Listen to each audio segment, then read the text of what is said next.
حدیث نمبر 1992۔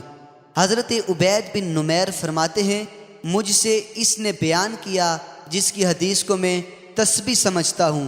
ان کی مراد حضرت عائشہ رضی اللہ تعالی عنہ ہیں۔ وہ فرماتی ہے، رسول اکرم صلی اللہ علیہ وسلم کے زمانے میں سورج کو گرہن لگا تو آپ نے بہت طویل قیام کیا، پھر رکوع کیا، پھر کھڑے ہوئے، پھر رکوع کیا، پھر کھڑے ہوئے۔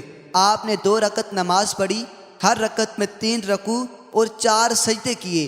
سلام پھیرا تو سورج روشن ہو چکا تھا، اور آپ جب بھی رکوع کرتے تو اللہ اکبر کہتے، پھر رکوع کرتے، جب سر اٹھاتے تو سمیع اللہ لمن حمدہ کہتے۔ بس آپ نماز کے بعد کھڑے ہوئے اور اللہ تعالیٰ کی حمد و ثنا کے بعد فرمایا، بے شک سورج اور چاند کو کسی کی موت اور زندگی کی وجہ سے گرہن نہیں لگتا، بلکہ یہ اللہ تعالیٰ کی نشانیوں میں سے ہیں۔ اللہ تعالیٰ ان کے ذریعے خوف پیدا فرماتا ہے، بس جب تم گرہن دیکھو تو اللہ تعالیٰ کا ذکر کرو حتیٰ کہ سورج روشن ہو جائے۔